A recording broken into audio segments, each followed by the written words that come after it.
If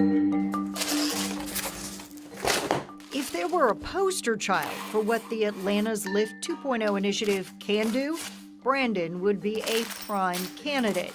We met him a year ago. All of this is me. Living in an encampment nicknamed The Hill.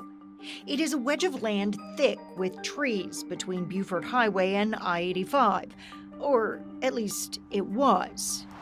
Firefighters say this is yet another brush fire caused by a homeless person. The city had already planned to move people out of the encampment, but a fire expedited that process. About 36 residents like Brandon moved to this motel, and about a month later, Congratulations. Thank you. Brandon was moving again. But this time, into an apartment. I want to say that I probably would still been there if the fire ain't got me out. Now out, Brandon hopes he never ends up homeless again. I have a set in storage. Lift's goal was to help 250 people like Brandon. That didn't happen. The goal now is 600. And as you can see by their own chart, the city has a long way to go. I feel strongly we're going to hit the 600 goal. I'm not ready to give that up just yet. Partners for Home is leading the effort. CEO Catherine Vassell admits there is one big problem getting in the way. We cannot find the units and secure the units. Because you're capped. We're capped. Being with the HUD funding. That's right. When an encampment is scheduled for closure, caseworkers figure out what people need, whether it's connecting them with a family member or help getting key documents. Until they can work that out, they move to the motel. I've gotten my identification renewed and updated, and I got birth certificate and all of those documents. In the meantime, Partners for Home tracks down apartment units to rent. Right now, it only has about a third of what it needs to make this year's goal. We should be the Red Cross of homelessness in that we are responding in real time with real-time solutions. The challenge is the funding to actually be able to make that happen. Not everyone who gets into the program gets approved for an apartment. What's the biggest factor behind those denials? Criminal background. If it's a recent violent felony, for example, that could kick it back. Sex offenders, those are particularly challenging. And I think people hear that list and they say, yeah, you're right, I don't want that in the apartment next to me. But at the same time, they drive down the street and they don't want them in a tent on the side of the freeway. Yeah, that's right.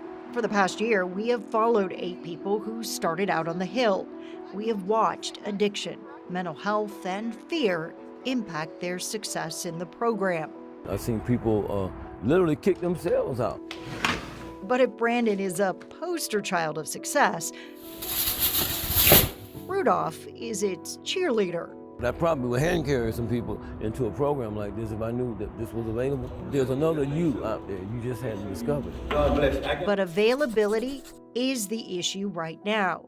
No apartments, no room in the motel, no caseworkers to help people get their documents ready. I mean, my phone blows up constantly. Tracy, help, how can I get in? I said, patient, get your documents.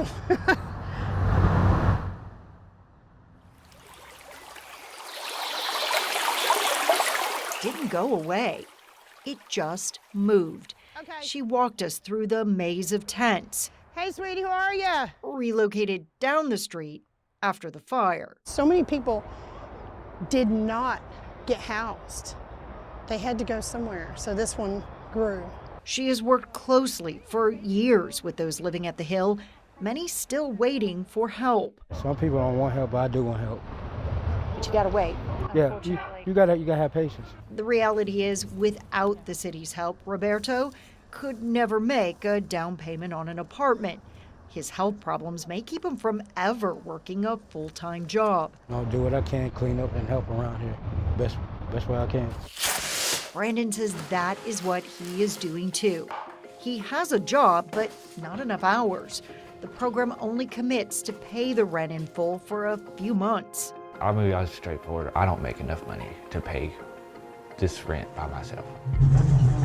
Brandon has built himself a home. That was the first challenge, but he knows the next one is staying there.